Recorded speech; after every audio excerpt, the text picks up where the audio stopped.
Good morning. My name is Matthew, and I'll be your facilitator today. I'd like to welcome everyone to the UPS Second Quarter 2025 Earnings Conference Call. All lines have been placed on mute to prevent any background noise, and after the speaker's remarks, there will be a question-and-answer period. Any analyst that would like to ask a question, now is the time to press star, then 1 on your telephone keypad.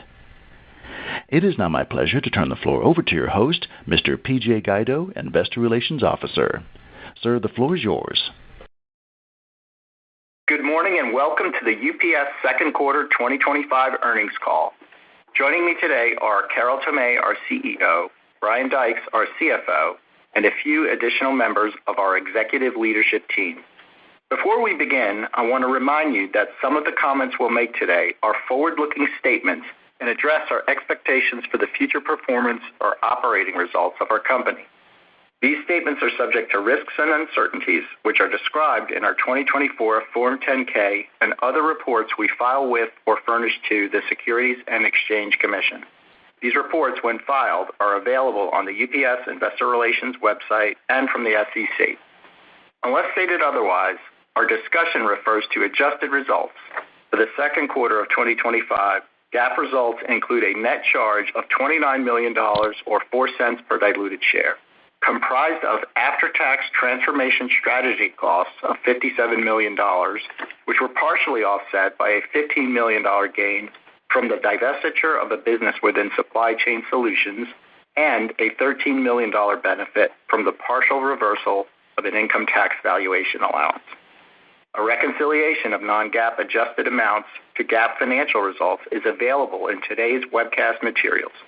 These materials are also available on the UPS Investor Relations website. Following our prepared remarks, we will take questions from those joining us via the teleconference.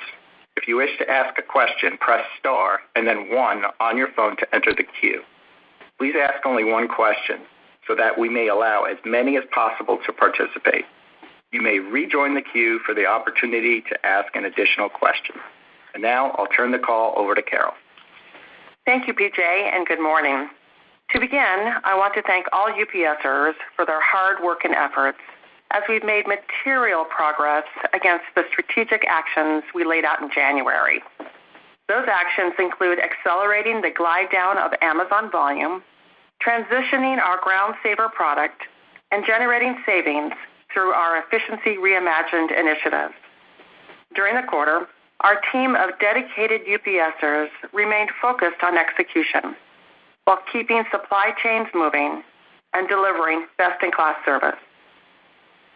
Our second quarter financial results reflect the impact of a complex macro environment driven by ever-evolving trade policies, as well as the significant actions we are taking to strengthen UPS's competitive and financial positioning.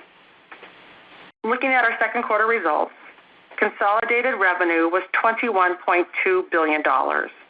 Consolidated operating profit was $1.9 billion, and consolidated operating margin was 8.8%. As Brian will provide more detail regarding our financial results, I'd like to comment on what we are seeing from a business climate perspective, and then spend my time talking about the progress we are making on our strategic actions. So first, our thoughts on the business climate. Despite uncertainties around trade policies, in the second quarter, the overall U.S. economy demonstrated continued resilience. But our sector, specifically the U.S. small package market, was unfavorably impacted by U.S. consumer sentiment that was near historic lows. A recent research report from McKinsey showed that in the face of tariffs and other uncertainties, consumers are trading down, while at the same time splurging. For the first time in 3 years, consumer spending on discretionary categories like restaurants and automobiles outpaced growth in essential items. And on the commercial side of the economy, manufacturing activity in the U.S. remains soft. These macroeconomic dynamics impacted overall market demand, as well as demand by customer segment and product. In the quarter, our overall U.S. average daily volume declined by 7.3%. But due to our strategic actions, we saw a positive shift in the mix of business as revenue declined by just 0.8%. Moving to the business climate outside of the U.S., trade follows policy, and generally, tariffs are not good for trade. With the announcement of certain changes to trade policies in the second quarter, we saw that play out. For example, looking at our China to U.S. trade lane, an increased tariff and the elimination of de minimis exceptions resulted in a year-over-year drop in average daily volume of 34.8% for the months of May and June. Our China to U.S. trade lane is our most profitable trade lane, and the volume decline here pressured our international operating margin. But it's important to remember that with policy changes, trade doesn't stop, it moves. Given our global integrated network, we are well positioned to service these moves. As an example, in the second quarter, we saw volume in our China to the rest of the world trade lanes increase by 22.4%, and we nearly doubled our capacity between India and Europe to meet the growing export demand on that trade lane. Further, with the investments we've made in brokerage capabilities, in the second quarter, nearly 90% of all cross-border transactions were processed digitally. Given our proven trade expertise and vast global network, our customers are coming to us for solutions that will help them navigate tariff uncertainty. In fact, so far this year, we've engaged in over 600 supply chain mapping assessments to help customers visualize, evaluate, and optimize their global supply chains, including looking at opportunities for nearshoring. Speaking of nearshoring, last year we announced our plan to acquire Estafeta, a Mexican logistics company. Clearing regulatory and pre-closing conditions is turning out to be a slow process, but we continue to be bullish on the opportunity here. Growing our international small package business remains a strategic priority for us, and we see an opportunity for outpaced growth in this $99 billion addressable market. In our supply chain solutions business, global freight forwarding was also impacted by changes in trade policies, with revenue falling more than we expected. This softness was partially offset by solid growth in our digital and healthcare subsidiaries as we continue to build out those businesses. Now to an update on our strategic actions. First, our Amazon glide down efforts are, for the most part, proceeding as planned.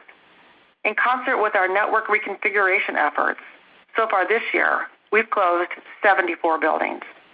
Each building had a closing checklist of over 1,000 steps, and I'm happy to report that the closures went smoothly with minimal issues. From a staffing perspective, our attrition rate was lower than we anticipated, which resulted in higher expense than we planned. From a part-time hourly position perspective, we believe most of this will correct over time.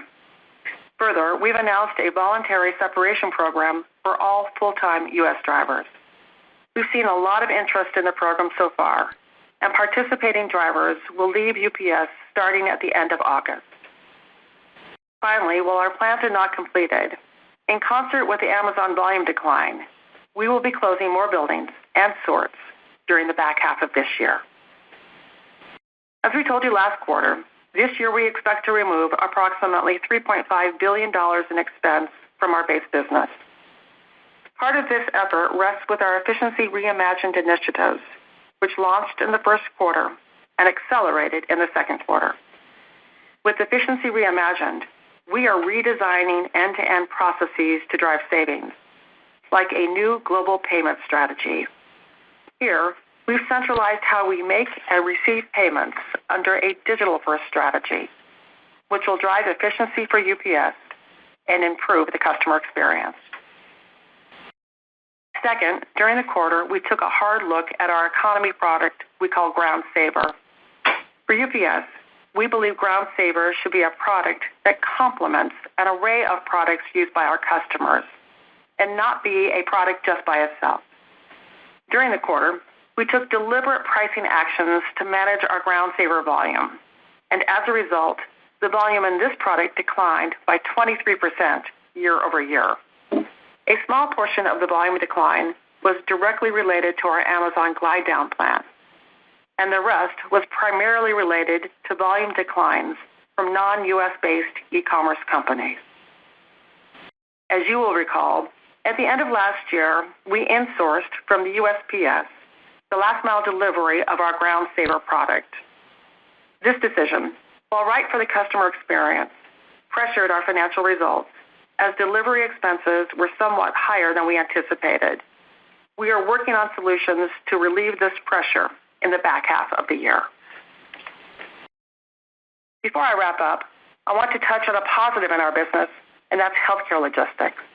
Healthcare logistics remains a key driver of growth for all three of our business segments. Complex healthcare logistics is an $82 billion addressable market, and we are laser focused on becoming the number one complex healthcare logistics provider in the world.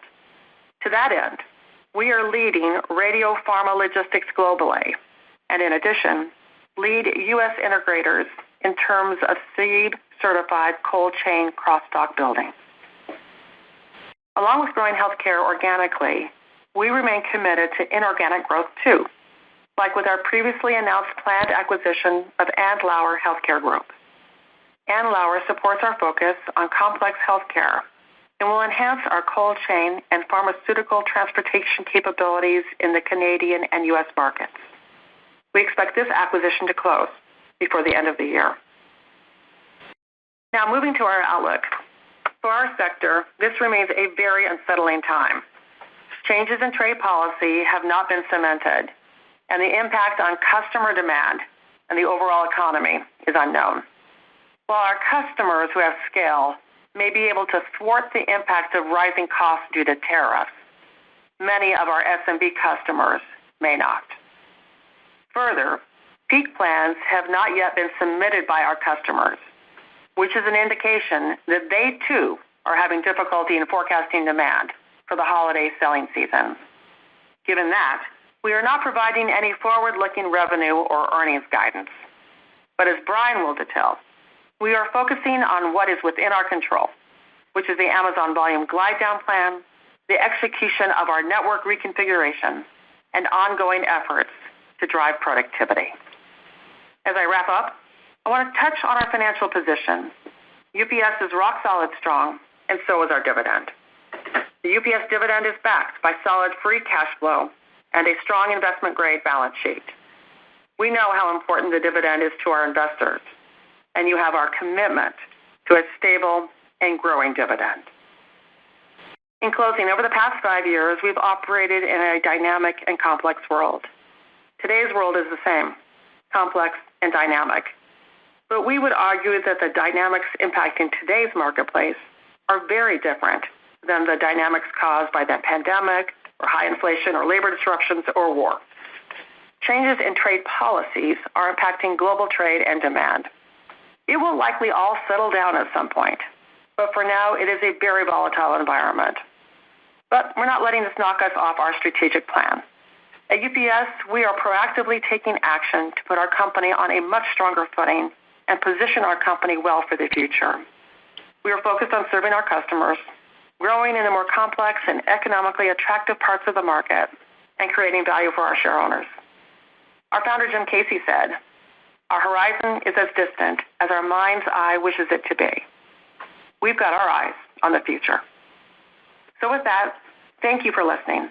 And now I'll turn the call over to Brian. Thank you, Carol, and good morning, everyone.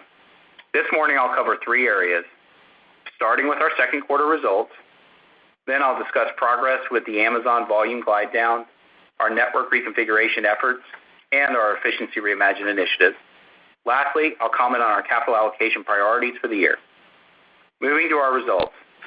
Starting with our consolidated performance, in the second quarter revenue was $21.2 billion, and operating profit was $1.9 billion.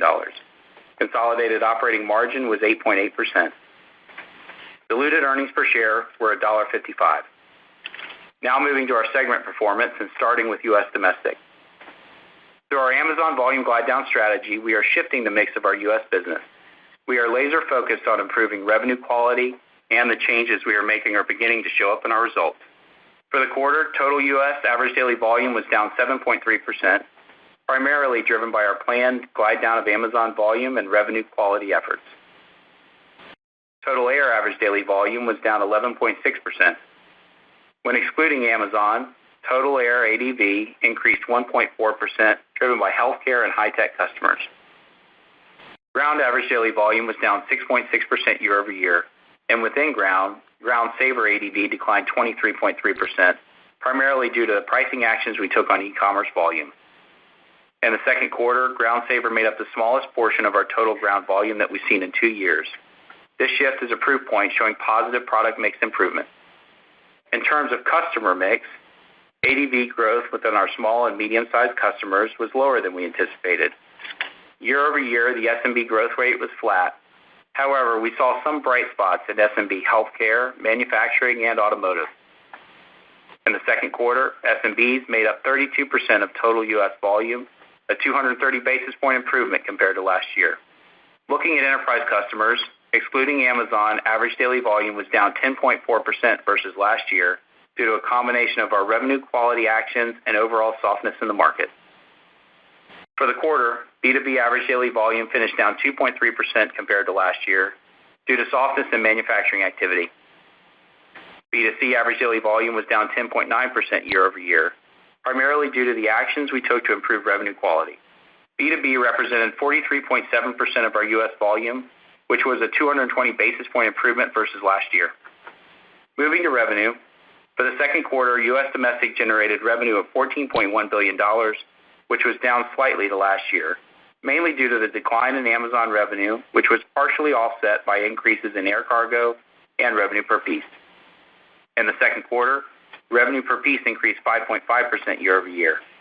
Breaking down the components of the 5.5% revenue per piece improvement, the net impact of base rates and package characteristics increased the revenue per piece growth rate by 250 basis points. Customer and product mix improvements increased the revenue per piece growth rate by 200 basis points. Lastly, fuel drove a 100 basis point increase in the revenue per piece growth rate. Turning to costs, total expense in the second quarter was flat compared to last year, including an increase in air cargo. Looking at cost per piece, it increased 5.6%. This was primarily due to the short-term pressure we experienced from some of our Ground Saver volume, as well as the timing of employee attrition associated with our network reconfiguration. The U.S. domestic segment delivered $982 million in operating profit, and operating margin was 7%. Moving to our international segment. As Carol mentioned, the trade patterns we anticipated played out about as we expected, but the magnitudes were different, particularly in May when the tariff changes and the de minimis exclusion for products from China took effect. In the second quarter, total international ADV increased 3.9%, with all regions growing average daily volume versus last year. International domestic average daily volume increased 1.5% compared to last year, led by Canada. On the export side, average daily volume increased 6.1% year over year. U.S. trade policy changes during the quarter resulted in a 34.8% decline on our China to U.S. lane in May and June, which was higher than we expected. Partially offsetting this decline, in the second quarter, we saw growth of over 20% out of China to the rest of the world. At UPS, we run our global network with agility. This allows us to pivot into areas of opportunity and reduce costs in areas under pressure. With service in over 200 countries, we are where our customers need us to be.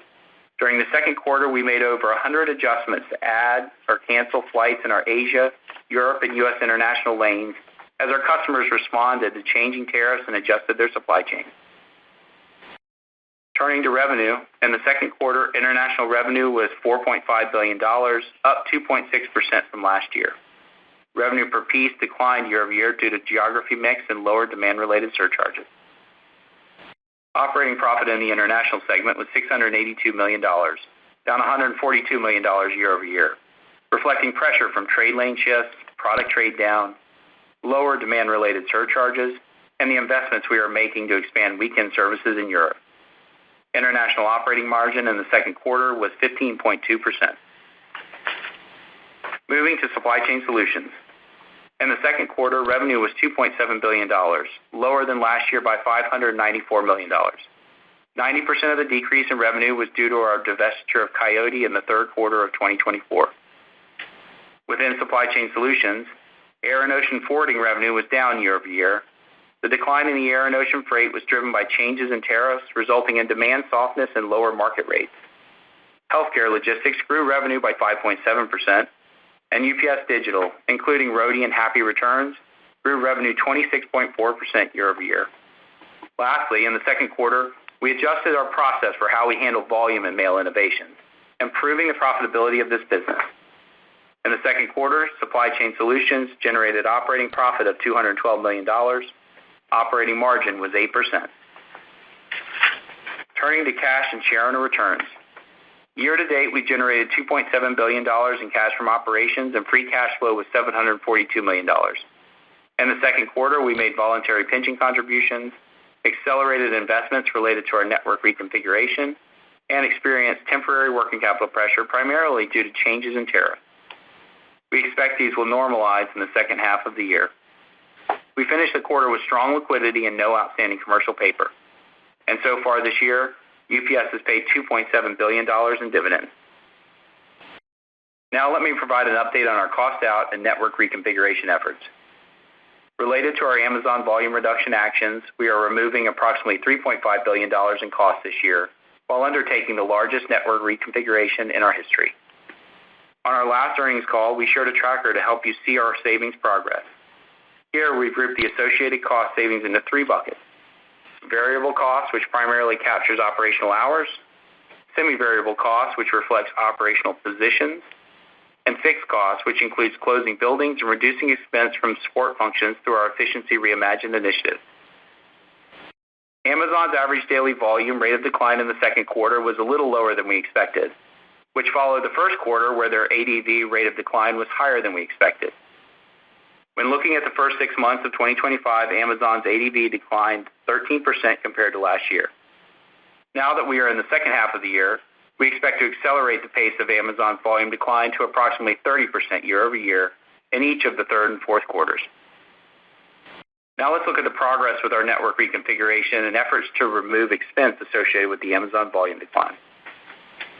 Starting with variable costs, total operational hours paced down with volume in the first half of the year, and we are on track to reach our reduction target of approximately 25 million hours this year.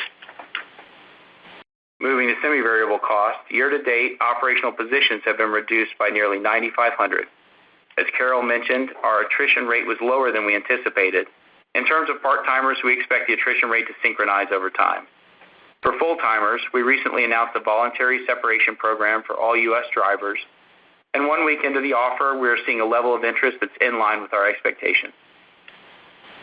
And in our fixed cost bucket, year-to-date, we've completed the closure of 155 operations, including closing 74 buildings. We continue to evaluate the network and the impact of the Amazon volume decline and expect to close additional buildings and operations in the back half of 2025. And while we've been right-sizing the network, we've also deployed additional automation to continue to drive efficiency. Lastly, as Carol mentioned, savings from our Efficiency Reimagined initiative accelerated in the second quarter. Putting it all together, we remain on track to achieve our 2025 expense reduction target of about $3.5 billion. Partially offsetting this reduction is the higher-than-expected Ground Saver delivery expense. Moving to the rest of 2025, there's a lot of uncertainty right now due to tariff and trade changes, and the potential impacts on consumer behavior is unknown. Because of this, we see a risk for greater variability in SMB and enterprise volume. Additionally, in the U.S., while we are confident in the strategic changes we are making with our network reconfiguration and revenue quality focus, 2 impactful changes remain uncertain. First, the timing with implementing Ground Saver solutions is pending. And second is the full impact of the driver voluntary separation program and related take rate and departure dates. For all these reasons, we are not providing any forward-looking revenue or operating profit guidance. Our expectation is that there will be more certainty at the end of the third quarter, when we will have a better read on peak and the timing and scale of these initiatives. We are, however, confirming our 2025 capital allocation expectations. We expect capital expenditures to be approximately $3.5 billion. We are planning to pay out around $5.5 billion in dividends, subject to board approval, and we have completed the targeted repurchase of about $1 billion of our shares. Lastly, we expect the tax rate to be approximately 23.5% for the full year 2025. So with that, operator, please open the lines for questions. Thank you. We will now conduct a question-and-answer session. If you have any questions or comments, please press star, then 1 on your phone. Our first question comes from the line of David Vernon of Bernstein. Sir, please go ahead with your question. Hi, everyone. Thanks for taking the question. This is Justine Weiss speaking on behalf of David Vernon. So I'm just wondering, is the lack of guidance in some ways a sign that things are worse, or is this purely about things still being uncertain? And also, how do you feel about progress on cost cuts being enough to exit with domestic margins at double digits? Well, Justine, thanks for your call and question. And I'll start with the rationalization for not providing guidance. First, we debated this a lot, but there's so much uncertainty out there. We are building scenarios, and the range of the scenarios, well, it's wide enough to drive one of our 18-wheelers through. So we elected not to provide guidance, and let me tell you why. First, if I look at the volume in July, it's actually a bit better than what we've been seeing. But part of that in the United States, anyway, was influenced by Amazon Prime Day and other retailers who had similar-like promotions. And so we're not sure that the volume in July is an indicator of the volume for the rest of the quarter. Further, the volume outside the United States was strong, too, but we believe that's because companies were purchasing inventory ahead of the August 1st tariffs. So July, while good, we don't think is a predictor necessarily of the rest of the quarter. Why? Because of the uncertainty. As we look at the tariffs, there are a number of tariffs that are slated to go in on August 1st. We don't know if that's going to happen or not. There only have been 6 trade deals that have been negotiated. So there's a lot of uncertainty regarding the tariffs. As it relates to the China tariff, that agreement expires on August 12th. Now, it's rumored that will be extended, but we don't know. And so there's uncertainty around tariffs, and then there means there's uncertainty around consumer demand. So consider this. At the end of the first quarter, our customers had inventory, and they sold that inventory down in the second quarter. They're now at a point where they need to replenish their inventories. And if you're an SMB customer sourcing from China alone, you could see that your cost could increase by 55%. So as we reported, our SMB volume was flat year on year, and we just think there might be some risk to SMBs in the third quarter. We just don't know. Finally, we don't have peak plans yet, and so all these things make the range of revenue for the third quarter very wide. Now, on the expense side, I'm certainly pleased with the progress our team is making in terms of delivering the $3.5 billion in cost out that we laid out at the beginning of the year. So I'm very pleased with that. But there are a couple of things that we have to work on. First, the attrition related to our Amazon guide down was not as high as we expected it to be. What we're seeing is that the longer a building is closed, the higher the attrition rate. The majority of the closures that occurred in the second quarter were back-end weighted. So we expect the attrition to get higher as time progresses. So this should take care of itself from a part-time hourly perspective. And to address the full-time driver roles, we've offered this voluntary buyout. We don't know the takeout yet. We don't know then the cost associated with that takeout or the benefit associated with that takeout, so that's to be seen. And finally, on Ground Saver, well, we're pleased with the customer experience that we have been providing with Ground Saver. The algorithm that we modeled for delivery density didn't hold true in the second quarter. And as a result, we had more delivery stops than we had anticipated. We're working through that algorithm, but we have also re-engaged with the USPS. There's new leadership there. They have excess capacity. So we're working through a number of different solutions on Ground Saver. We don't know the outcome of that yet, but we expect to know that hopefully in the quarter. So at the end of all of this, by the end of the third quarter, we think we'll have more certainty on tariffs. We think we'll have more certainty on peak. We think we'll have more certainty on cost so that we can come back and give guidance for the fourth quarter. Now, with all that being said, Brian, maybe you could kind of give some shaping for the third quarter just to help people with their model. Yeah, thanks, Cheryl. And I think Carol hit on all the right points, right? So volume remains depressed right now, right? And there's the possibility, particularly with our retail and SMB customers that, look, it could get better. It could get a little bit worse as we go in. And we're dealing with the lower attrition and higher ground saver costs as we've got. So as you think about Q3 margins, they could be pressured a little more than we thought earlier in the year, even more than the kind of normal seasonality that we have from Q2 to Q3. International and FCS, I mean, you see in the performance, things are holding pretty well. We expect those to be about the same. And we're going to get clarity as we go through the quarter on this, right? What we can say, look, is we've got a high degree of confidence, and I think it's starting to show in the results that the actions that we're taking are setting ourselves up for the longer term, right? The rev per piece is turning, the growth in international is positive, and this is going to put us in a much better competitive position, not only to drive growth in the future, but expand margin. All really helpful. So it sounds like basically exiting domestic margins at double digits is just a bit uncertain right now. We'll have more certainty by the end of the third quarter. Yeah. Great. Thank you so much. Thank you. Thank you. Our next question comes to the line of Ariel Rosa of Citigroup. Please go ahead with your question. Hi, good morning. This is Ben Moore of Citi on for Ari Rosa. Thanks for taking our question. At this rate of the China to U.S. parcel lane shifts to the rest of Southeast Asia, like Vietnam or Thailand to the U.S., when do you expect to fully lap those costs on the trade lane shifts? And with your total investments in infrastructure in the rest of Southeast Asia as it stands, is there enough excess capacity to handle these shifts, or will you need to make additional infrastructure investments into Southeast Asia in order to handle these shifts? Well, we're really pleased with how our integrated network is meeting the demands of our customers. And Kate, why don't you give some color? Yeah, absolutely. So I think you may recall we engaged with tens of thousands of customers to see how we could help them with supply chain shifts. Some of them were able to move faster than others. Some are waiting for the outcome of the tariffs. But that said, we've unlocked the growth of rest of world to rest of world.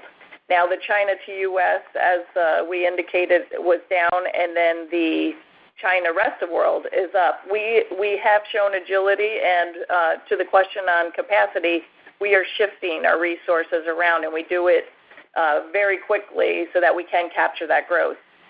In terms of investments, we actually were building out an Asia diversity strategy for the last few years, and with that, we actually were seeing, call it 10% type growth that we're unlocking.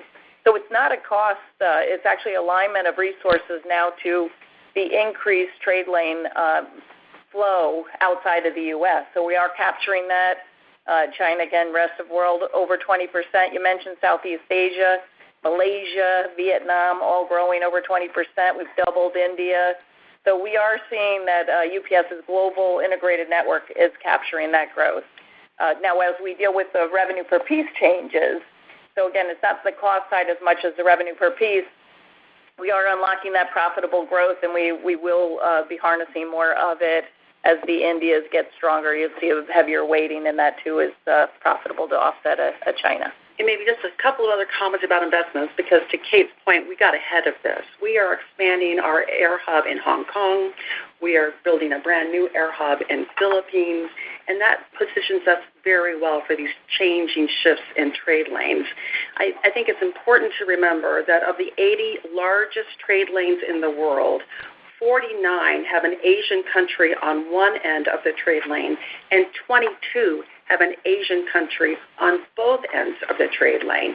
So the investments that we laid out several years ago now will be able to capitalize on these shifting trade lanes. Great, thanks so much. And maybe if I can ask a follow-up more domestically, we've seen smaller parcel carriers taking share in the parcel market, names like LaserShip, SpeedX, some gig economy carriers that compete with your roadie. Do you see them as you work on existing or prospective customers that put out RFPs to bid? What's your view on their strategy? They seem to be competing on price and less comprehensive service. What's your strategy to maintain your competitive moat? Well, competition's good. I will say that our offering is very different than theirs because we do operate an end-to-end network, and I mean end-to-end from one coast to the other coast. And every aspect of the supply chain, we can meet our customers' needs. From a market share perspective, we look at the addressable market, and for us, we define the addressable market as the market that excludes Amazon and excludes packages that are less than 1 pound. That market in the second quarter was soft, but we gained share. We're very proud of the fact that we gained share in that market, even in this highly competitive environment.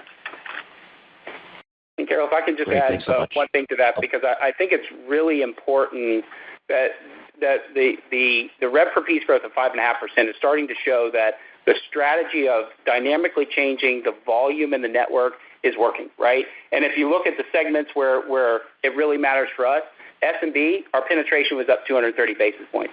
Commercial, our penetration was up 220 basis points. We actually saw our zone, which means people who are using our end-to-end network over long distances get longer for the third straight quarter, right?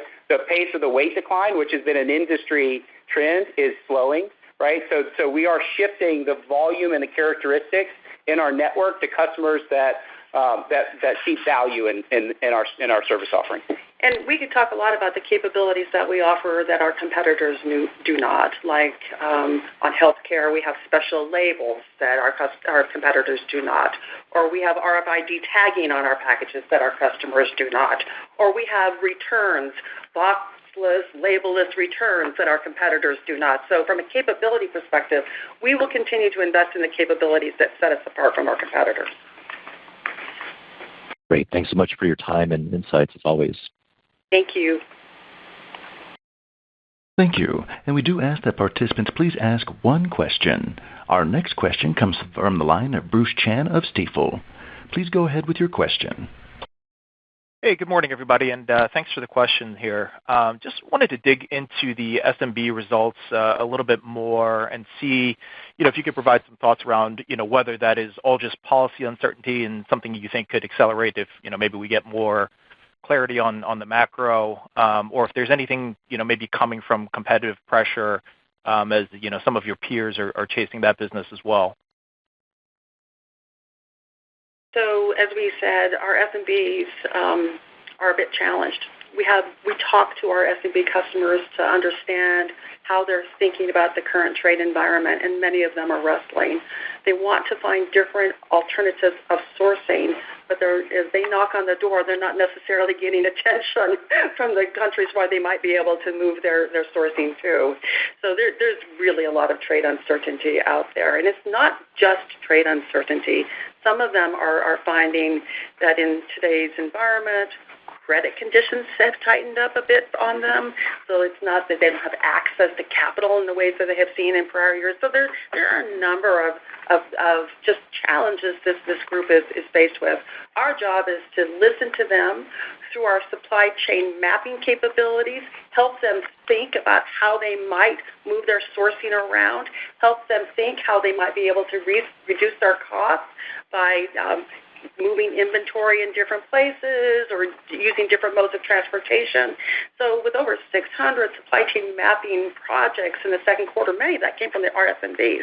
And Matt is here. Matt, is there anything you'd like to add on SMBs? I just highlight one thing just to complement what Carol said. I think SMBs are disproportionately impacted in this space.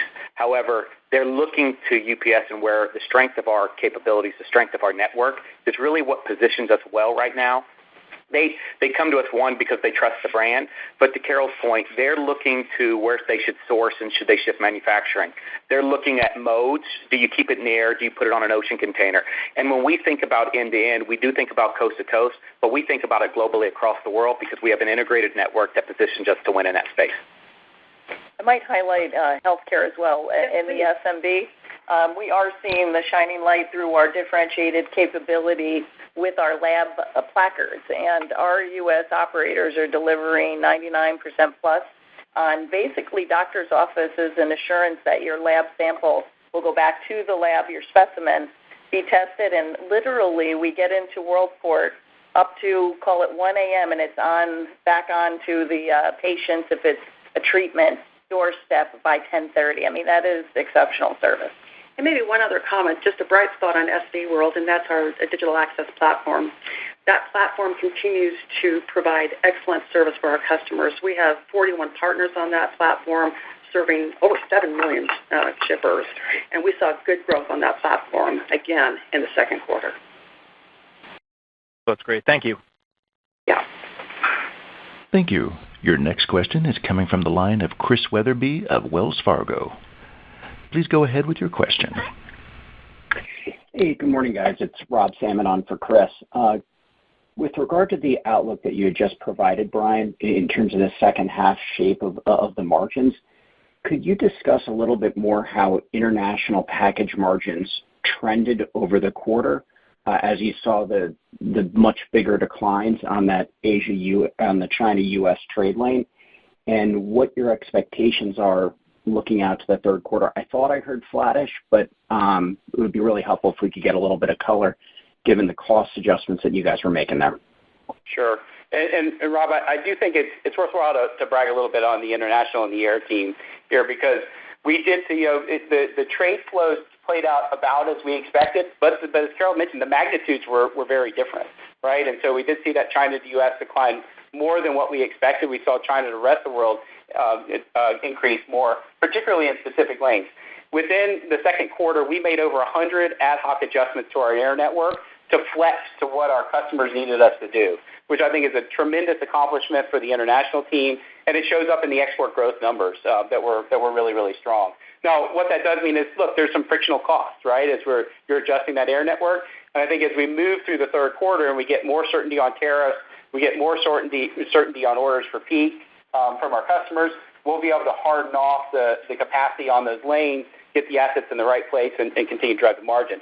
Right now, we think it's kind of the same second quarter to third quarter, but as we get more certainty, that allows us to make adjustments that can drive the margin back to where we think international can be, mid high teens over the long term. And part of the margin contraction was due to less demand-related surcharges this year than last. And when do we lap that, Brian?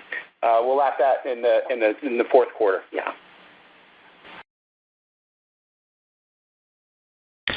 Thank you. Our next question comes from Ravi Shankar from Morgan Stanley. Please go ahead with your question. Great. Thanks, morning, everyone. Carol, you said that the Amazon glide down is proceeding for the most part as planned. Can you share some light on what is not going as planned? Maybe kind of is it just the shifting rate of drawdown in 1Q and 2Q, or is there something else different than expected? It's simply the attrition rate. The attrition rate is not where we thought it would be. And as I mentioned, Ravi, the building closures were back-end weighted towards the end of the quarter. And what we see as time goes on, the longer a building is closed, the higher the attrition rate. To make that real for you, in the first month of closure, it's in the single digit. By the third month of closure, it's 25%. So the turnover on the part-time hourly side is going to normalize over time as time progresses. On the full-time drivers, they have the opportunity to bump into a building. They can follow the work and bump into the building if there's no driving work. And that's fine for them if they choose to do that, but we are offering them an opportunity to leave with a nice check if they say that's not work we want to do. And if you think about our drivers, Nando, tell me, how many of our drivers have been driving for 35 years or more? Yes, so 85% of our drivers are at top end of our pay scale, and anywhere from 25 to 40 years of service. We have thousands and thousands of drivers that we're entertaining a buyout package. Yeah. And just one comment on the Amazon drawdown. That is our biggest concern, but something we have to deal with that we had modeled a little differently. But on the whole, when you look at the variable expense that Brian had talked about, 8 million hours in the quarter, the semi-variable, 9,500 more employees, and we see part-time attriting faster than full-time, so we'll be at a, call it even as we continue drawing down on Amazon. So the real concern is in our full-time category. And then for our fixed buildings, I'd say it's mostly administrative, so payroll, assigning people to the right new facilities and new positions. But in the end, 74 facilities, 155 operations, I think, done rather smoothly, and our service continues to be very strong. So I couldn't be more pleased with how we're progressing on this strategic pivot. It's just we modeled an attrition rate that didn't hold in the second quarter, but we expect that to correct over time. Mm-hmm. And Robbie, one other thing I would just add, because I think it's important on the top line, the volume. We've worked very closely with Amazon on the glide down and how we do this in an orderly manner for both our network and their networking customers, and it's all going very well. As you think about the pace of that, we always said the first half was around 13%, and the second half jumps to 30%. Just to kind of give you context on that, what that means is from the second quarter to third quarter, the decline is an incremental, sequential 500,000 pieces, right? And so that's why we're moving to get ahead of the cost out. Nando's team's got a great plan on how we pull down on the assets, the hours, and the people as we go into the second half, and we're tracking to that $3.5 billion cost takeout. If I could just add also, that's a big number, 30% when you think about it, but we're going to feather into a peak season in a much more efficient way. Yeah. As we think about peak and the spike, although we don't have 100% of the picture yet, we will see that Amazon glide down feathers into peak very nicely for our company. That's really helpful detail. Is there a risk that this lower attrition rate could put that $3.5 billion of cost savings at risk, or maybe shift the timing out a little bit, or do you expect that to catch up over time? We expect that to catch up over time. Understood. Thank you. Thank you. Thank you. Our next question comes from the line of Connor Cunningham from Melius Research. Your line is live. Hi, everyone. Thank you. Maybe just sticking with the facility closures. So you did 74 in the first half. I was hoping that you could level set on what you expect to do in the second half. And in the same context, could you talk about how much volume is going through fully automated facilities and where you expect that to end in 2025? The bigger question I have, though, is that all enough that we get to the point where we can start to see margins uptick next year? I realize there's a lot going on in the world, but just as you level set today, just how that's all true, how it's all going right now. Thank you. Sure. Thank you very much for the question. And on the building closures, look, we're evaluating a number of different options. There's several buildings that we're looking at, and we'll come back with more information on how many that we're going to do. Because there's the Amazon piece, and then there's also the macro, and we've got to take into account the impact on the entire network. So we'll provide more color on that. On the automation, look, we continue to invest in automation within the network, because remember, we're not just sliding down Amazon volume and e-commerce volume. We're also investing to be a more efficient network that's going to make us higher margin as we go forward. In the second quarter, 64% of our volume went through automated facilities, up from 60% in the second quarter of last year. So we continue to make material improvement, and those automated facilities give us more flexibility to add sorts, be more dynamic with how we manage the volume, and ultimately will help us scale more efficiently for peak and drive better cost structure as we reset the network. Connor, this is a big strategic pivot, and the reason why we're doing this is to grow the U.S. margin. Yeah. So we're all hands on deck here to grow the U.S. margin. But I think it's another great proof point. Look, we got a proof point in we're getting the right volume into the network. We're getting more volume through automation, and ultimately, Carol, you're exactly right. That drives better long-term margin. Yeah. Thank you. Our next question is coming from the line of Jordan Allinger from Goldman Sachs. Please go ahead with your question.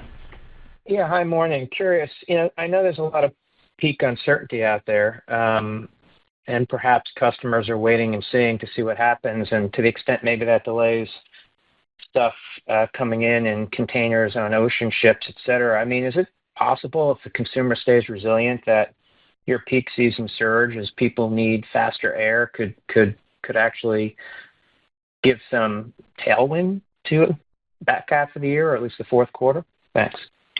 It's absolutely possible. We just don't have the plans yet.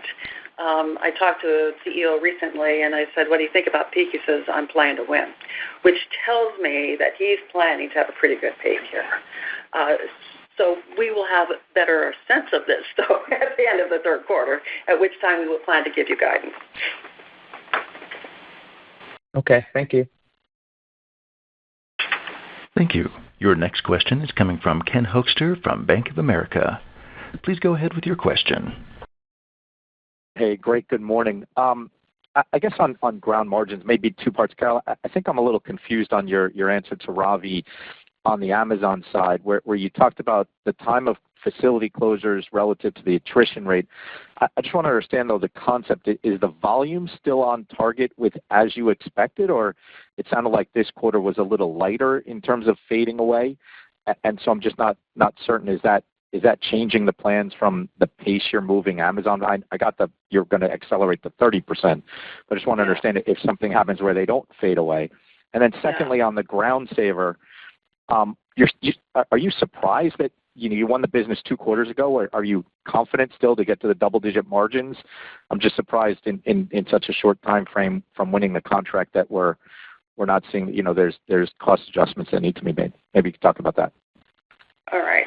So on the Amazon glide down, I'll just give you the numbers. In Q1, the glide down was 600,000 pieces a day, and Q2, the glide down was 400,000 pieces a day. It was a little lighter than we had anticipated, but that's because of volume we wanted to keep. As you recall, we have a very complicated relationship with Amazon, and part of it is volume that we want to grow and keep, and part of it is volume that we want them to deliver. And the volume that we want to grow and keep, it was better than we anticipated, so I give that a check in the right direction. The only thing that's off is the attrition rate.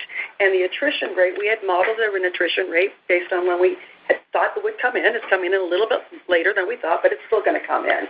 So for a full year perspective, very pleased with the Amazon glide down.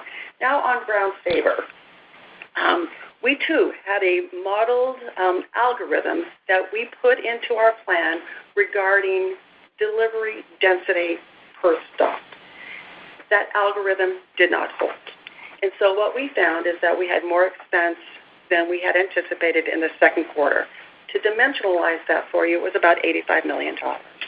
We are working on operational changes that we could make, but we also have re-engaged with the USPS. There's new leadership there. They have excess capacity, and so we're having a discussion with them. Brian, what would you like to add? And Ken, I think, look, we also have a very complicated relationship with the USPS as well. And I want to distinguish Ground Saver, which was our former SurePost product, where we insourced the volume from the USPS, from the air cargo volume that we won last year. The air cargo volume, look, it's going great. It's fully implemented. Teams work really well together. As with every relationship, there's operational stuff that we're constantly work on to make each other better. But I think that's been a win for the USPS. It's been a win for us, and it's driving accretive margin. The Ground Saver, where we insource our former SurePost volume, is causing a little bit of the cost inflation. Helpful clarification. Thank you, Brian. Thank you, Karen. Thank you. Thank you. Our next question comes from the line of Stephanie Moore of Jefferies. Please go ahead with your question. Great. Good morning. This is Joe Haffing on for Stephanie Moore. Busy day for transports today. Carol, I kind of wanted to go back to peak season and understanding that we'll get more clarity as kind of the year progresses. But I'm sure you've seen maybe some of the same calls that we won't see a peak season this year, or that peak season already occurred with all the pre-tariff shipping. So I don't know if you had any thoughts on that, or if your conversations with shippers where inventory levels currently are. I know the demand picture remains uncertain, but if you could maybe help unpack, kind of the puts and takes on thinking about peak season in that regard. So we have about 100 customers that drive 80% of the surge during peak. Ordinarily, we don't get peak plans until the end of August, and then final plans the end of September. I think they're going to be pushing them more into September as they're working through their plans. In my conversations with CEOs, no one's telling me they're not going to have a peak, but they're not in a position to dimensionalize that for us, as you can appreciate, because all of the macro issues that we are all facing. So we are going to be ready for whatever happens, because to Nando's point, we have more agility in our network than ever before because of the strategic pivot that we've made with our largest customer. So we'll be prepared up or down, won't we, Nando? What would you like to add? We'll be prepared if there's a volume influx or a volume reduction. Peak season for us is very variable, so we're able to scale up, scale down as quickly as possible. And those expenses don't linger once we scale down, if that's what we need to do. scaling up, not concerned that where we currently sit. But again, everything we're doing from Network of the Future to scaling down on Amazon is all feathered into our peak season plans, and so it should fit quite nicely and allow us to have a really good quality service peak season as well. And Matthew, we have time for one more question. Certainly. Our final question comes from the line of Scott Group of Wolfe Research. Please go ahead with your question. Hey, this is Jake Lax on for Scott. Thanks for the time. So just to confirm, are the employee buyouts included in the $3.5 billion of savings? And any early sense on how large this can be? And then any updates you can provide on Efficiency Reimagined looking out into 2026? And do you think you can see a similar number as Amazon volumes continue to glide down, or does the slower attrition mean maybe there's some more limited opportunities here? So thanks for the question. So first of all, the driver separation package is a lever for us to get to the $3.5 billion. So it's a means for us to accelerate the attrition levels to get back on plan, and we expect that, as Carol said, part-timers will work out over time. Full-timers will get them on plan. As far as Efficiency Reimagined goes, look, we're seeing good traction. We saw a steep ramp in the second quarter. It'll ramp in the back half, and then that wraps next year. So, yes, we would expect as the volume for Amazon continues to decline, Efficiency Reimagined ramps, it'll carry through a similar number to next year. It's early days on the driver buyout, but so far it's progressing as we would expect. Yeah. Once we have gotten it finished and we understand the dollar or number of drivers who have elected to leave us, then we can tell you what the money is. Yeah. All right. Thanks for squeezing me in. Appreciate it. Thank you. Thank you. I'll now turn the floor back over to your host, Mr. P.J. Guido. Thank you, Matthew. This concludes our call. Thank you for joining, and have a great day.